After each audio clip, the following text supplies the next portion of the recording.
오늘은 하나님이 그들을 돌보셨다라는 제목으로 말씀 전해드리겠습니다. 3주째 사도행전 15장 말씀 살펴보고 있는데요, 안디옥 교회의 이방인들의 할례 문제가 대두가 되어서 정확한 판단이 필요했습니다.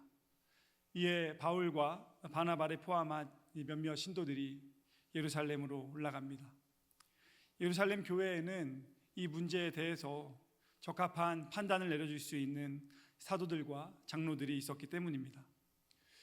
그렇게 이방인들의 할례 문제를 현안으로 첫 번째 예루살렘 공의회가 열리게 되는데요, 할례가 없이는 구원이 불가능하다고 주장하는 사람들과 할례와 구원은 전혀 무관하다고 주장하는 사람들 간에 열띤 공방이 벌어졌습니다. 그렇게 많은 논쟁 후에 베드로가 일어나서 말합니다. 이방인들도 우리와 마찬가지로 주 예수의 은혜로 구원을 받는 줄 믿는다. 이것은 할례와 구원은 무관하고 이방인들이 할례의 여부와 관계없이 구원을 받을 수 있다는 말이었습니다. 베드로의 말을 들은 회중들은 조용해졌습니다. 예수님의 수제자로 불렸던 베드로의 말에 상당한 무게감이 있었음을 짐작할 수 있는 대목입니다. 베드로의 발언에 힘을 얻은 바나바와 바울은 자신들이 전도여행을 하는 동안 하나님께서 이방인들에게 행하셨던 여러 가지 표징과 놀라운 일들을 보고합니다. 두 사람은 하나님의 일하심을 분명하게 경험했기 때문에 주눅들지 않았고 오히려 당당했습니다.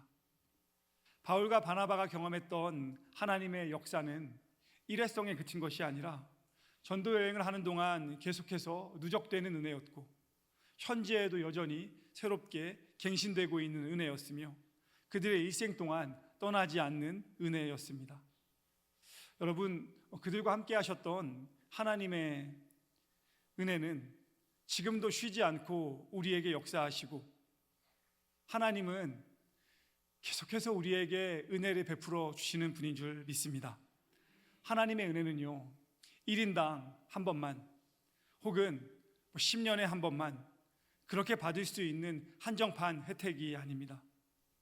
제가 좋아하는 요한복음 1장 16절 표현이 있는데요, 은혜 위에 은혜로라, 은혜 위에 은혜로라. 무슨 말입니까? 하나님의 은혜가 채 끝나기도 전에 또 다른 은혜가 찾아온다는 것입니다.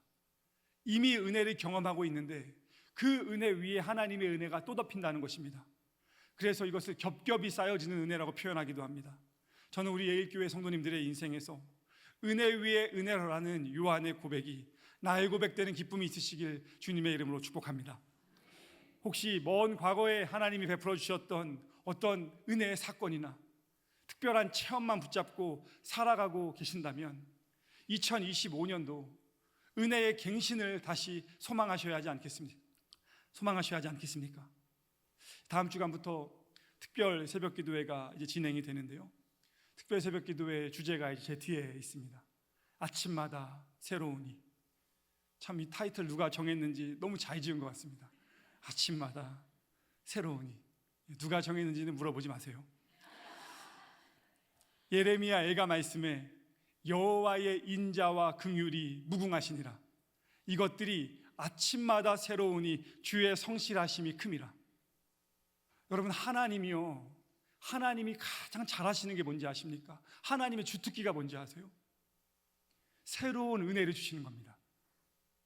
은혜를 사모하는 사람들에게 새로운 은혜를 주시는 거예요. 근데 그 하나님이요, 성실하시답니다. 영어 성경에 보면은 성실이 faithfulness인데 great라는 표현을 씁니다. great, 대단하게 성실하시다. 이걸 연결해서 보면은요, 새로운 은혜를 주는 것을 가장 잘하시는 분이 너무 성실하시대요. 이 말은 그냥 넘어가는 경우가 없다는 거예요. 하나님의 은혜를 사모하는 사람들에게 매일 새롭게 은혜를 주시는 일이 하나님의 전문이시고 하나님은 그 일을 건너뛰는 경우가 없으시다는 겁니다. 성실하게 새로운 은혜로 역사하시는 하나님의 능력 안에서 저와 성도님들이 경험하는 하나님의 은혜가 매해마다, 매달마다, 아니 매일매일 계속해서 업데이트 되시기를 주님의 이름으로 축복합니다. 신앙생활 하시면서 모임 때마다 하나님의 은혜에 대해서 이야기할 때에 나는 그 25년 전에 찾아오신 하나님의 은혜가 너무 크다고, 내년에 이야기할 때에도 권사님은 어떤 은혜가 있어요? 난 26년 전에 찾아오신, 내후년에 27년 전에, 한 15년 지나면 40년 전에 나한테 찾아오셨던, 이거 업데이트가 안 되고 있는 거 아니에요 지금? 은혜가 업데이트가 돼야 되지 않습니까? 하나님은 매일매일 아침마다 새로운 은혜를 주시는 분인데, 이제 곧 아이폰이요 17번째 버전이 출시된다고 하더라고요. 제가 유학하는 동안은 유학생이라 핸드폰 안 바꿨는데 이번에 한번 큰맘 먹고 바꿔보려고 지금 제가 이제 눈독을 들이고 있거든요. 근데 이 아이폰이요, 겉으로 볼 때는 다 비슷해 보이는데 17번째 버전입니다. 그 기능과 성능이 계속 업데이트돼서 점점 좋아지는 거예요. 제가 영국에서 공부할 때 탐 그렉스라고 교회사 분야의 석학인데요, 이분이 공부만 하는 사람이니까 핸드폰 별로 관심이 없어요. 그래서 아이폰 6를 들고 다니는 거예요. 6를. 다 학생들은 14, 15 버전을 들고 다니는데 혼자만 한 10년 전 거를 이제 들고 다니면서, 너네는 뭐 아이폰 14, 15를 들고 다니면 뭐 더 똑똑해지냐, 뭐 그거 갖고 다닌다고 해서 뭐 더 지혜로워지냐, 나 봐라 6 들고 다니는데 아무 문제가 없다, 전화만 잘 되면 되는 거 아니냐, 늘 그렇게 장난삼아 놀리셨거든요. 그런데 어느 날 수업에 들어오셔가지고요, 자기가 친구가 줘가지고 아이폰 13으로 핸드폰을 바꿨는데 이게 완전히 신세계라는 거예요. 자기는 6가 좋은 줄 알았는데 13으로 바꿔놓고 보니까 이게 자기 핸드폰이 얼마나 고물이었는지 이제 알겠다고 하면서 그 얘기를 한 20분 동안 하시는 거예요. 예전 핸드폰은 이게 안 됐는데 이젠 이게 되고, 그 전에는 이게 불편한지 몰랐는데 알고 보니 불편한 거였고, 그러면서 그런 말씀도 하시더라고요. 아이폰이 매년 이렇게 업데이트 되는 동안 과연 나의 믿음과 영성은 얼마나 업데이트가 되었는지 돌아보면서 부끄럽기도 하다고 그런 말씀하셨습니다. 적절한 비유였는지 모르겠지만 저는 하나님을 믿는 성도들의 영성이 과거의 어느 상태에 고착되어 있고 머물러 있는 것으로 만족하면 안 된다고 믿습니다. 히브리서 기자가 말한 것처럼 세월이 흘러도 여전히 젖을 먹어야 하는 어린아이 상태에 머무르는 믿음이 아니라 단단한 것도 얼마든지 소화할 수 있는 장성한 자로 자라가는 것이 신앙생활의 기쁨이지 않겠습니까? 남은 2025년 몇 달 동안 성도님들의 믿음이 계속해서 새롭게 갱신되는 은혜가 있으시길 축복합니다. 그래서 내년에 하나님의 은혜에 대해서 나누실 때에는요, 나 작년에 정말 하나님의 큰 은혜 경험했잖아, 이 마음으로 하나님의 은혜를 계속 사모하시면은요, 하나님이 다달이 은혜를 업데이트 해주세요. 물론 어떤 분들은 일상이 너무 힘들어서 새로운 은혜를 구하는 것조차 고되게 느껴질 수도 있겠지만, 성도는 고난과 어려움 속에서 하나님의 말씀을 기억해 보는 사람들입니다. 바울과 바나바의 삶도 고난의 연속이었고, 사실 오늘 본문의 상황에서도 이 두 사람은 육체적으로 또 심적으로도 많이 힘들었습니다. 그럼에도 바울과 바나바는 자신들의 인생에 찾아오시는 하나님의 은혜를 기억할 줄 알았고, 하나님에 대한 기억은 다시 하나님을 향한 기대로 바뀌었습니다. 하나님을 향해 기대를 갖게 되니 그 기대가 기도로 승화가 되었고, 그 기도는 다시 한번 고된 현실을 인내하면서 하나님이 부어주실 새로운 역사를 기다릴 수 있는 원동력이 되었습니다. 제가 언젠가 설교하면서 성도는 신앙생활하면서 4기, 4가지 기를 기억해야 한다고 말씀드린 적이 있죠. 하나님의 역사를 기억하고 새로운 하나님의 역사를 기대하면서 기도하고 기다리는 사람들이다. 남은 2025년 몇 달이요, 하나님의 은혜를 기억하시고 새로운 하나님의 역사를 기대하시면서 기도하고 기다리는 가운데 하나님의 뜻을 행하시는 기쁨이 있으시기를 주님의 이름으로 축원합니다. 바울과 바나바의 간증을 다 듣고 나서 등장하는 사람이요, 야고보 사도입니다. 본문의 분위기를 보아하니 야고보가 예루살렘 이 공의회의 의장입니다. 최종 판결권이 이 야고보에게 있습니다.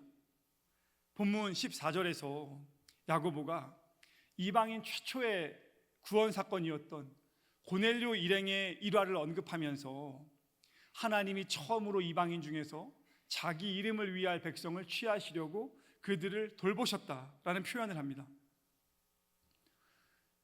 하나님이 그들을 돌보셨다라고 말할 때의 돌보심은요, 슬픔과 절망 가운데 있는 인생에게 하나님이 적극적으로 찾아가셨고 개입하셨고 함께 하셨고 위로해 주셨다는 겁니다. 하나님이 이방인들을 돌보셨다고 할 때 이 돌보심은요, 부성적 사랑보다는 모성적 사랑에 가깝다고 합니다. 뭐 두 개가 뭐가 틀리냐라고 하실 수 있고, 또 일반화하는 것도 뭐 잘하는 것은 아니지만 부성애보다는 모성애가 조금 더 섬세한 경향이 있다고 우리가 이야기하지 않습니까? 물론 요즘에는 아빠들도요, 정말 엄마 못지않게 섬세하고요, 자녀들을 잘 돌보시는데요, 그래도 엄마하고 비교하면 어설픈 경우가 있죠.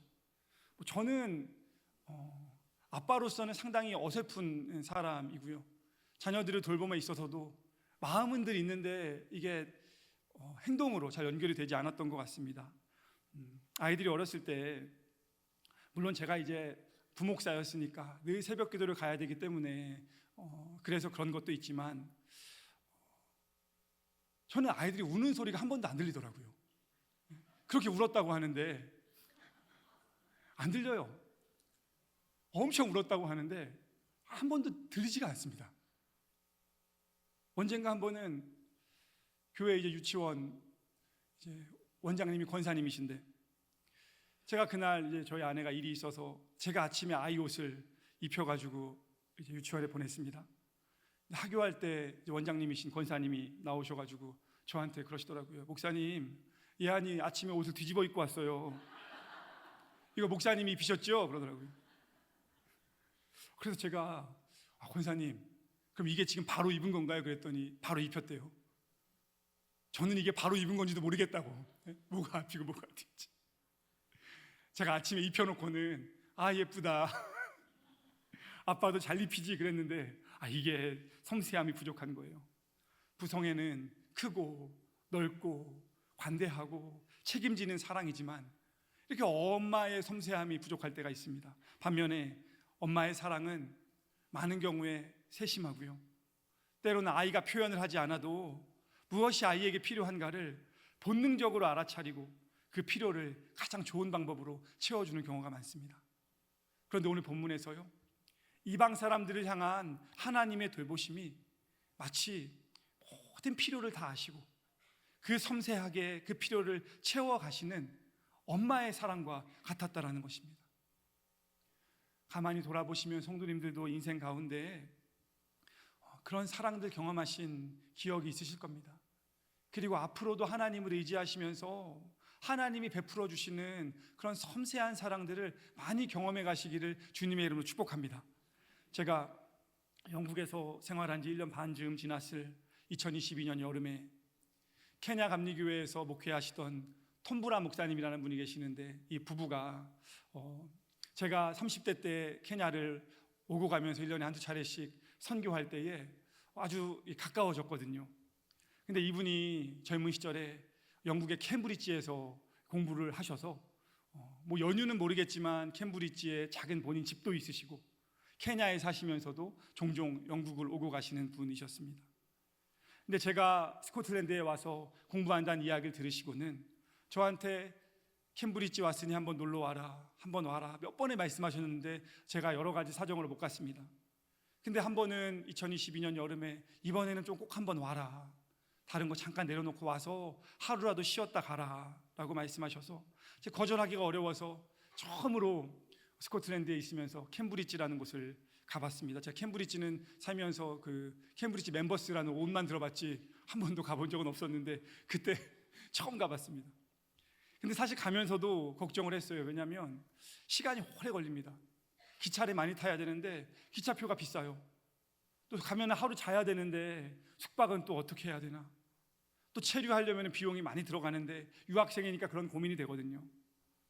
그런데 갔더니요, 이 케냐 목사님이요, 하루 제가 숙박할 수 있도록 캠브리지 대학교 안에다가 좋은 숙소를 마련해 놓으신 거예요. 그리고 갔더니요, 1박 2일 동안 저를 옆에서 도와줄 목사님이라고 하시면서요, 그 케냐 목사님 한 분을 저에게 소개시켜 주시는 거예요. 캠브리지 대학에서 공부하는 목사님을요. 그리고는 오후에 그 캠브리지 그 대학교들이 많이 있는데 컬리지들이 거기를 이렇게 배를 타고서 한 바퀴 쭉 도는 게 펀팅이라는 유명한 투어인 걸 그때 제가 처음 알았거든요. 그거를 태워주셨어요. 근데 나중에 알고 봤더니 그 배 한 번 타는 것도 되게 비싸더라고요. 그리고는 배에서 내려서 맛있는 식사를 대접해 주시고 자기가 가는 기념품 가게에 있는데 거기 가자고 하시더니 그 가게에서 캠브리지 대학교 엽서, 저는 필요도 없는 건데 엽서, 편지지, 볼펜, 컵받침 뭐 이런 거 문구들을 많이 사주시고요. 아이들 필요한 거 사라고 하시면서 아들은 이게 좋지 않겠냐, 딸은 이게 좋지 않겠냐. 그리고 그 다음날 헤어질 때에는 가방을 여시는데 케냐에서 가져오신 커피, 홍차, 그리고 제가 기차 타고 집에 가면서 먹을 식사, 과일, 간식, 애들이 가져다 줄 먹을 거, 그리고 맨 마지막에는 오고 가는데 기차비 많이 들었을 거고 또 가서 밥도 먹어야 되니까 이거 가서 사용하라고 하시면서 제가 그날 아프리카 목사님에게 용돈을 받아본 게 살면서 처음입니다. 늘 드리기만 했지 받아본 적이 없거든요. 진짜 아프리카 목사님에게 용돈 받는 거는 거의 기적이나 다름없습니다. 제가 아무것도 신경 쓰거나 고민하지 않도록 제가 그냥 잘 쉬고 잘 먹고 좋은 거 잘 보고 잘 웃고 다시 힘을 낼 수 있도록 모든 것을 다 챙겨주셨더라고요. 기차 타고 돌아오는데요, 창문을 보면서 이런 생각이 들더라고요. 우리 어머니도 이렇게 못하실 텐데. 제가 어머니한테 이렇게 이런 일이 있었다 그랬더니 저희 어머니도 야, 부모라고 그렇게 해주겠냐. 여러분, 어떻게 그 일이 가능했을까요? 저는 왜 그 일이 가능했는지를 알고 있습니다. 제가 잘나서가 아니고요, 하나님이 저를 돌보아 주시기 때문에 가능한 일입니다. 하나님께서 엄마의 섬세한 사랑으로 저를 돌보시는 분이시기 때문에 제 처지와 형편과 제 고민과 제 어려움을 다 아시기 때문에 하나님은 그렇게 돌보시는 겁니다. 여러분, 이방인들의 고난과 상처를 세심하게 보듬어 주시고 또 저 같은 사람의 유학 생활을 그렇게 돌보아 주신 하나님께서 왜 여러분의 삶을, 여러분의 가정을, 여러분의 자녀의 삶을 돌보아 주시지 않겠습니까? 오늘 이 예배 가운데 나를 돌보시는 하나님을 신뢰하시면서 그 하나님께 나의 삶의 걸음을 다시 맡기는 자리가 되시기를 주님의 이름으로 소망합니다. 우리는 하나님 믿는다고 하면서도 너무 많이 염려를 합니다. 그리고 하나님이 아닌 다른 방법들을 향해서 너무 많이 호소해요. 예배에 나오셨으니 하나님을 의지하시기 바랍니다. 예레미야 33장 33절, 제가 가끔 그런 표현하거든요. 위급할 땐 333. 한번 따라해 보실까요? 위급할 땐 333. 예레미야 말씀인데요, 너는 내게 부르짖으라. 내가 내게 응답하겠고 내가 알지 못하는 크고 은밀한 일을 내게 보이리라. 여러분, 두려움이 찾아올 때에, 어려움 가운데 있을 때에, 예상치 못한 고난에 만났을 때에, 이 문제를 어떻게 해결할지 모르겠을 때에 예레미야 33장 33절 말씀을 기억하시면서 하나님을 의지하시고 하나님을 기도하시기 바랍니다. 이것은 단순히 큰 스케일의 축복을 주시겠다는 건 아닙니다. 내가 전혀 알지 못하는 방식으로, 내가 생각할 수 없는 방향으로 나의 삶에 기쁨을 주시고 회복을 주시고 웃음을 주시며 새로운 소망을 주시고 살아갈 힘을 주신다는 것입니다. 제가 그날 캠브리지에서 스코틀랜드로 기차를 타고 돌아오면서 하나님이 나를 돌보고 계시는구나라는 확신을 가졌습니다. 그 확신이 심의해질 즈음이면 하나님은 또 다른 사람을 통해, 또 다른 환경을 통해 저를 위로해 주셨고요, 제가 작년에 영국과 한국을 한 달씩 오고 갈 때에는 이 예일교회 성도님들이 저를 얼마나 많이 보살펴 주시고, 행여 제가 신경 쓸까봐, 행여 제가 놓치고 있을까봐 얼마나 많은 부분들을 섬세하게 배려해 주셨는지 모릅니다. 저는 지금도 그때의 상황들을 가끔씩 떠올려 보곤 합니다. 영국에서 정신없이 돌아와서 교회 게스트하우스로 돌아오면 제 머릿속에 이번 주일부터 정장을 입어야 돼서 이거 정장을 맡겨놨어야 되는데 하고서는 열어보면 이미 어떤 성도님이 드라이클닝을 다 해놓으셨어요. 그때의 그 마음의 어떤 감격함은 좀 표현하기가 어렵습니다. 그리고 배고파서 뭘 먹어야 되는데 냉장고를 열어놓으면 이미 성도님들께서 행여 제가 공항에 와서 시간 없을까 봐 먹을 거 다 누가 준비해 놓으셨어요. 뭐 교회에서 하신 게 아니라 성도님들 한 분 한 분이 마음을 먹고서 그렇게 하신 거거든요. 어떤 분들은 제가 방에서 자는데 침대가 없다는 얘기 들으시고 제 방에다가 침대를 마련해 놓으시고요, 갔다 올 때마다 뭐가 하나씩 계속 생겨요. 갔다 올 때마다 제가 한 번도 요청드린 적이 없거든요.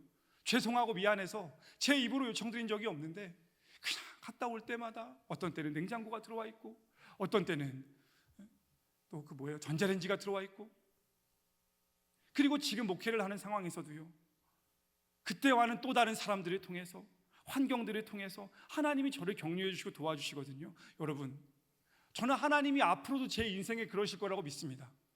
그리고 저에게만 그러시겠습니까? 아니요, 여러분, 절대 아닙니다.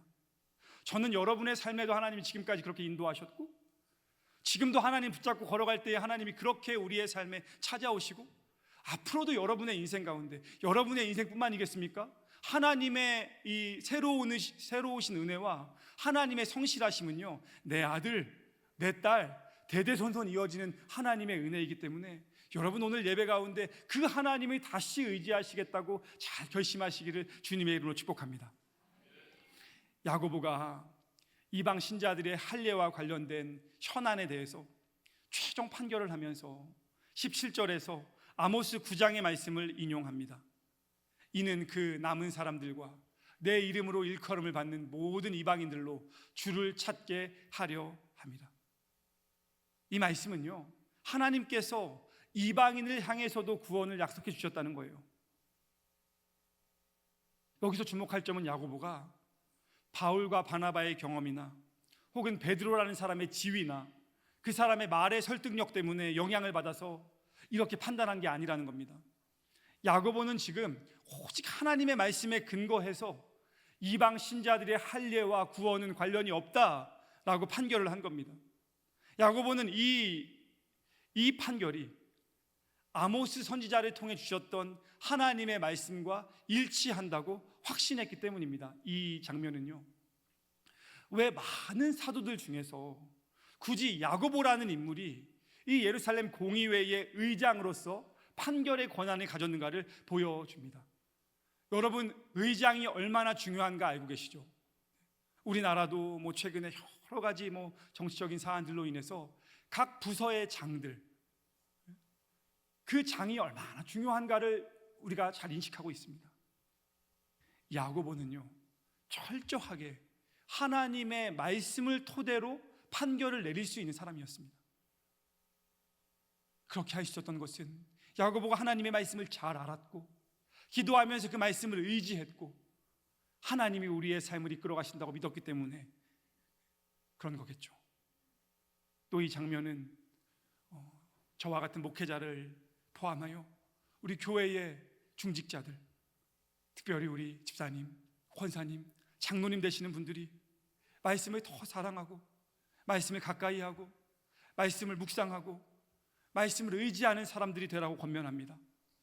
말씀의 영향을 받지 않는 사람이 한 교회의 목사가 되는 것은 그 교회의 불행이고, 말씀의 영향을 전혀 받지 않는 사람이 그 교회의 한 부서의 장이 되고 리더가 되고 부장이 되고 직분자가 되는 것, 모든 성도들이 함께 슬픔을 경험하는 과정입니다.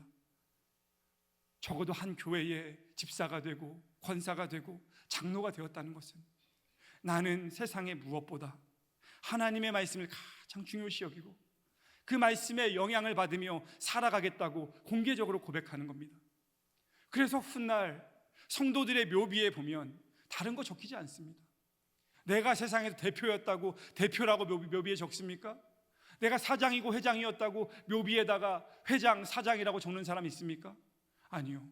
성도의 삶의 자리에 남는 것은 직분밖에 없습니다. 집사였다, 권사였다, 장로였다. 하나님의 말씀에 영향을 받으며 살아갔던 사람이라는 것입니다. 사랑하는 성도 여러분, 하나님의 말씀을 가까이 하기로 결심하시기 바랍니다. 하나님의 말씀의 영향을 더 받으며 살아가겠다고 소망하시기 바랍니다. 말씀을 의지하면서 결정을 할 때에, 말씀을 의지하면서 걸어갈 때에 새롭게 갱신되는 하나님의 은혜가 여러분의 은혜가 될 줄 믿습니다. 야고보가 본문 19절에서 이렇게 말합니다. 그러므로 내 의견에는 이방인 중에서 하나님께로 돌아오는 자들을 괴롭게 하지 말아라. 여기서 야고보가 내 의견이라고 말한 표현은요, 주관적인 나의 생각의 정리를 피력한다는 게 아니고요, 내가 하나님의 말씀에 근거해서 최종 판결을 내리겠다는 뜻입니다. 그리고 결론은 하나님께로 돌아오는 이방 사람들 괴롭게 하지 말아라.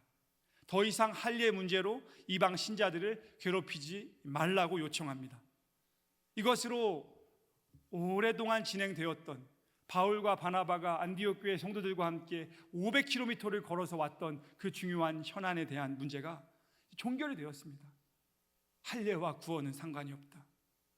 이제 이 중요한 문제는 종결이 되었는데 야고보가 추가적으로 자신들을 찾아온 이방 신자들을 향해서 몇 가지 권면을 하는데요, 그게 20절 말씀입니다.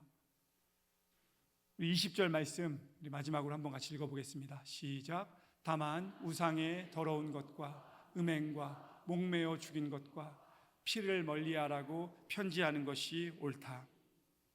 이방인들에게 이 세 가지 사항을 구체적으로 권면했는데요. 첫째, 우상에게 바쳐진 제물은 더러운 음식이니 멀리해라. 두 번째, 신전의 창기들과 어울리는 음행을 멀리해라.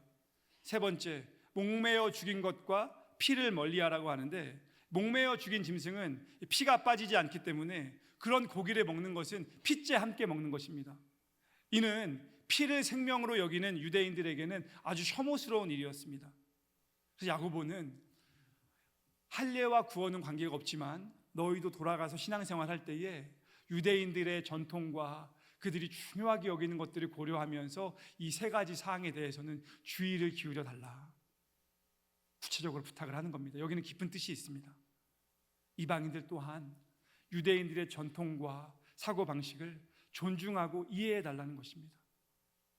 우리가 오직 예수 그리스도의 은혜로 구원받았다고 하면서 유대인들이 중요하게 생각하는 할례의 가치를 마치 무의미한 것처럼 치부하지는 말라는 겁니다. 이방인 신자들 또한 유대인들의 입장을 배려하면서 교회 안에서 서로 화합해 갈 것을 정중하게 요청하는 것이었습니다. 이렇듯 신앙생활이라는 것은 서로를 이해하고 배려하고 존중하며 함께 걸어가는 것입니다. 그런 의미에서 우리가 한 교회에서 신앙생활해 나갈 때에 굉장히 중요한 것 중에 하나가 신앙의 감수성입니다. 감수성이 무엇입니까? 다른 사람의 아픔과 분노와 슬픔과 같은 감정을 공감하는 능력입니다. 이것은 우리가 예수 그리스도를 믿고 구원받았다고 고백하는 성도들의 삶에 필요한 아주 기본적이고 상식적인 태도인 것이죠. 폴 트루니에라는 정신분석가는 서로를 이해하기 위하여라는 책에서 이해하기 위해서는 이해하고 싶은 마음이 있어야 한다라고 말합니다. 이해하기 위해서는 이해하고 싶은 마음이 있어야 한다. 우리 성도들에게 필요한 마음입니다. 다른 사람을 이해하려는 마음, 하나님의 마음으로 다른 사람에게 다가가려는 마음이요. 많은 그리스도인들이 나의 영성, 나의 믿음을 추구한다는 명목 아래 상식을 저버리며 사는 경우가 많습니다. 그래서 최근 들어서 세상은 교회를 향해서, 교회 다니는 사람들을 향해서 지탄을 많이 합니다. 과연 우리가 지닌 영성이 바른 영성인가를 확인할 수 있는 방법은 그 사람이 바른 지성을 지닌 사람인가도 봐야 합니다. 여기서 바른 지성이라는 것은 학력의 수준이나 어느 대학을 나왔거나 IQ 점수를 말하는 게 아니라 건강한 상식을 지닌 사람이 되어야 한다는 것입니다. 야고보가 이방인들이 할례를 받는 것과 구원은 직결되는 것이 아니라고 판단했지만 동시에 적어도 그 이방인들이 유대인들의 전통과 사고방식은 존중하면서 살아가는 것이 바른 그리스도인들의 상식이라는 것을 친절하게 알려주었습니다. 바울과 바나바와 안디옥 성도들이 야고보의 그 편지를 들고 500km를 다시 걸어가서 교회에 있는 성도들에게 야고보의 말을 읽어주었을 때에 오늘 본문은 아니지만 31절에 보면 그들이 그 편지를 읽고 그 위로한 말을 기뻐했다라고 성경은 말합니다. 야고보의 권면을, 또 야고보의 결론을 기쁨 가운데 받아들였다라는 것입니다. 사랑하는 성도 여러분, 오늘 우리도 하나님께서 이 사도행전 본문을 통해서 주시는 여러 가지 말씀들을 안디옥 교회의 성도들처럼 기쁘게 받아들일 수 있으면 좋겠습니다. 이방 사람들을 돌보아 주신 하나님께서 지금 나를 돌보아 주고 계시는 하나님이심을 믿으시기 바랍니다. 때로 우리는 고난을 경험할 수밖에 없는 연약한 인생들이지만 오늘 이 시간 다시 하나님을 붙잡고 하나님의 은혜를 의지하시면서 일어나시기 바랍니다. 하나님은 우리의 인생을 같이 책임져 주시는 아버지 하나님이시고, 동시에 우리의 아픔을 아시고 우리의 현실을 이해하시며 나보다 나의 필요를 더 잘 알아서 채워주시고 도와주시는 어머니와 같은 성품을 가지신 하나님이십니다. 제가 어렸을 때 가끔 아버지한테 매를 맞았는데, 사실 많이 맞았습니다. 가끔 아니고 많이 맞았는데, 이렇게 회초리로 허벅지를 이렇게 맞고 나면은 여기 자국이 나잖아요. 근데 아버지가 물론 요즘에는 그래도 절대 그러면 안 되지만 돌아보면 저 잘 되라고 그러신 거잖아요. 방식은 잘못됐지만 아버지는 아버지의 방식대로 제가 잘 되기를 바라는 마음으로 저에게 그렇게 하셨는데, 그렇게 맞고 마음이 무너진 채로 방에 들어가서 침대에 누워있으면 한 새벽이 되면 이제 어머니가 오시죠. 그리고 나서 바셀린을 늘 발라주셨거든요. 바셀린을 발라주시면서 그러게 말 좀 잘 들어라,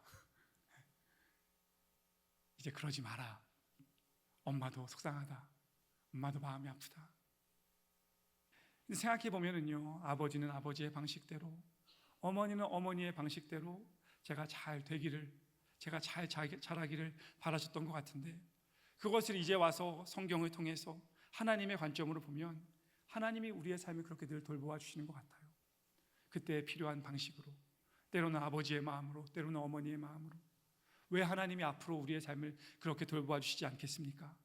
이 시간 함께 찬양하려고 하는데요, 이 찬양은 제가 특별 새벽기도 준비하면서 주제 찬양으로 함께 부르고 싶어서 결정한 찬양입니다. 아마 처음 들어보시는 분도 계실 거고 어색한 분도 계실 텐데, 찬양의 가사가 아주 은혜롭거든요.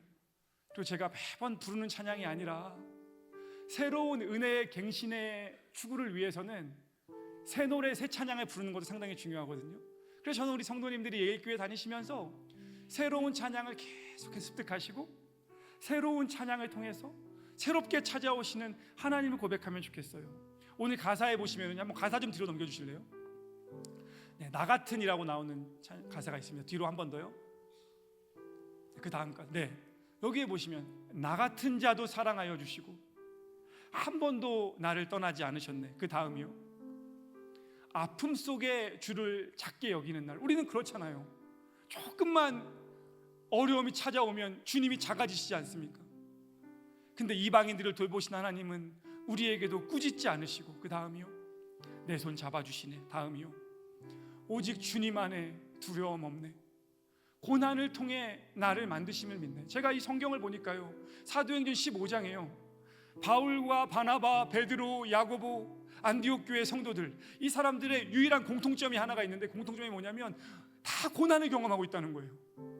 고난 가운데 하나님의 말씀을 의지하고 있다는 거예요. 고난 가운데 서로가 서로를 격려하고 하나님 안에서 새로운 은혜의 갱신을 추구하고 있다는 것입니다. 그 다음이요, 주님만이 내 모든 것 되시네. 주의 강한 손 날 붙드시네. 그 다음이요, 오직 주님 안에 소망이 있네. 내 삶을 통해 영광 받으실 주님. 이것이 우리의 삶에 고난 중에도 고백되어야 하는 아름다운 찬양이 되어야겠습니다. 그런 마음으로 우리 시간 함께 믿음과 삶이라는 찬양 부르면서 같이 기도하도록 하겠습니다.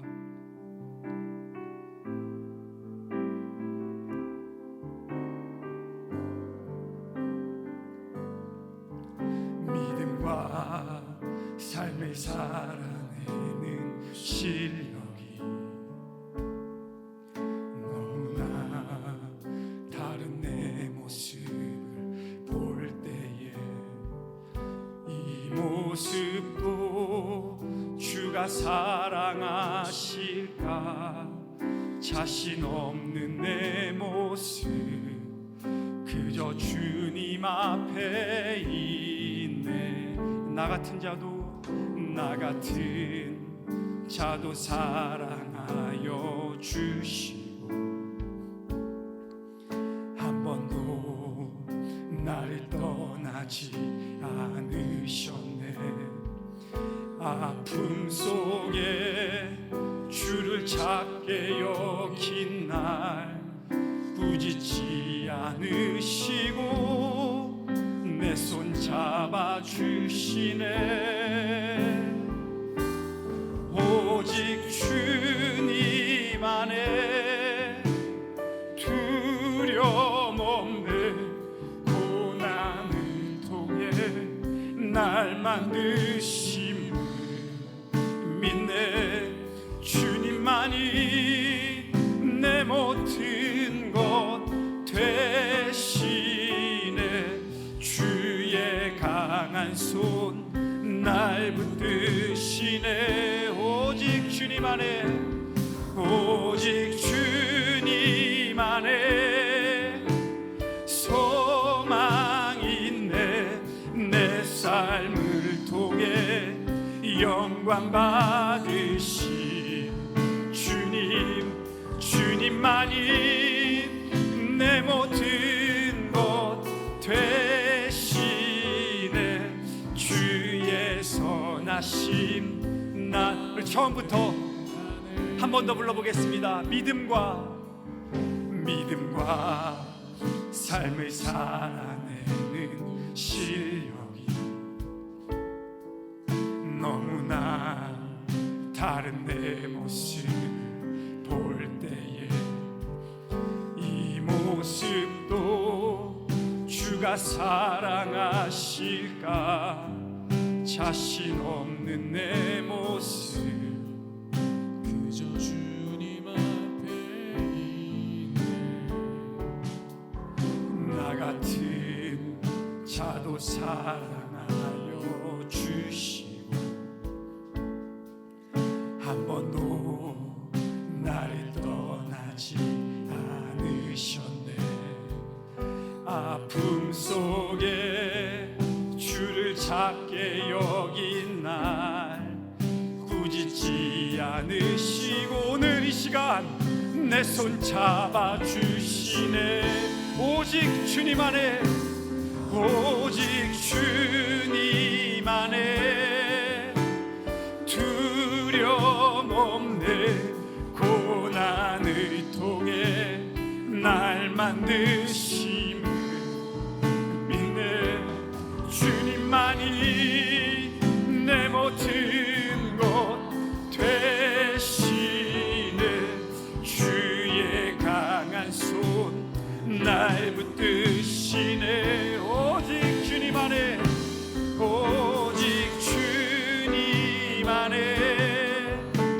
소망이 있네. 내 삶을 통해 영광 받으신 주님만이 내 모든 것 되시네. 주의 선하심 우리 마지막으로 한 번만 더 같이 고백합니다. 오직 주님 안에 주님 두려움 없네. 고난을 통해 날 만드심을 믿네. 주님만이 내 모든 것 되시네. 주의 강한 손 날 붙드시네. 오직 주님 안에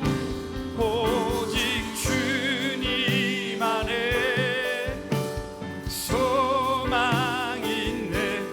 내 삶을 통해 영광 받으신 주님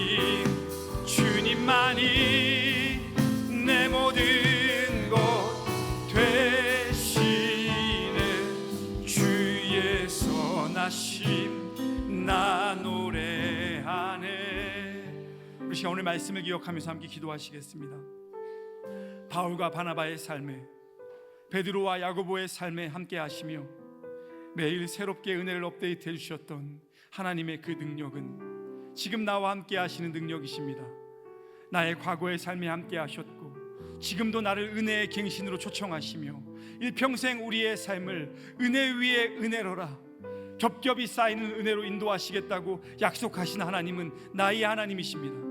우리 시간 기도할 때에 하나님, 나를 돌보시는 하나님께서 일평생 나와 함께 하시며 지금도 나와 함께 하시고 앞으로의 나의 여정 가운데 함께 하시는 하나님이신 줄 믿습니다. 오늘 예배 가운데 그 하나님을 믿고 의지하면서 새로운 한 주간 하나님의 말씀 안에 거하며 하나님을 붙잡고 하나님과 동행하며 걸어가는 인생 되게 해달라고 오늘 말씀을 기억하시면서 통성으로 한번 같이 기도하도록 하겠습니다. 기도하시겠습니다. 하나님, 우리의 삶을 지키시며 인도하시는 하나님의 은혜를 사모합니다. 우리의 삶에 찾아오셔서 역사하시는 하나님의 은혜를 기대합니다.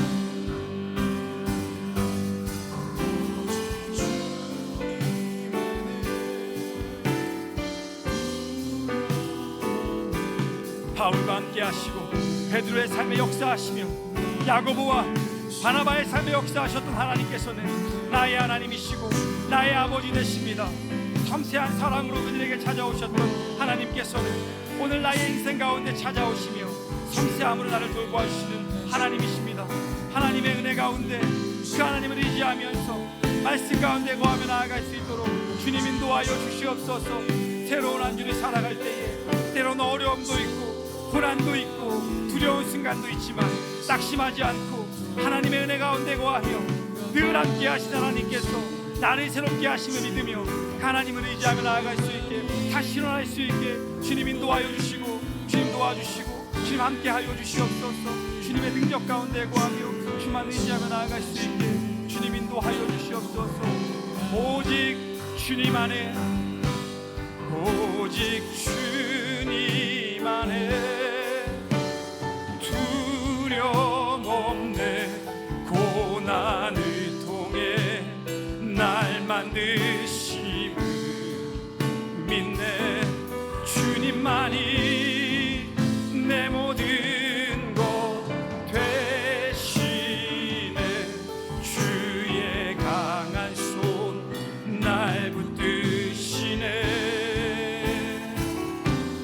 오직 주님 안에 소망 있네. 내 삶을 통해 영광 받으신 주님, 주님만이 내 모든 것 되시네. 주의 선하심 나 노래하네. 내 영혼이 은총 입어 중한죄짐 벗고 보니 슬픔 많은 이 세상도 천국으로 화하도다. 할렐루야 찬양하세. 내 모든 죄 사함 받고 주 예수와 동행하니 그 어디나 하늘나라라고 오늘 예배 가운데 우리에게 찬양을 들려주었던 호산나 찬양대의 그 찬양의 가사가 우리의 마음 가운데 일평생 함께하는 고백이 되게 주님 인도하여 주시옵소서. 고난 가운데에서도 나를 만들어 가심을 믿는다고 고백하였던 우리의 고백이 일평생 우리의 인생에서 희미해지지 않는 하나님과 함께하는 고백이 될 수 있게 주님 인도하여 주시옵소서. 바나바와 바울과 함께 하시고 야고보와 베드로와 함께 하시며 일평생 그들의 삶을 인도하시고 이방인들의 삶을 어머니처럼 섬세하게 돌보아 주셨던 하나님의 사랑이 나를 향한 사랑임을 기억하며 그 하나님과 동행하는 인생 되게 주님 인도하여 주시옵소서. 하나님의 은혜에 감사하면서 예물 드리는 손길들 주님께서 기억하여 주시고 받아 주옵소서. 예수님의 이름으로 기도드립니다. 아멘.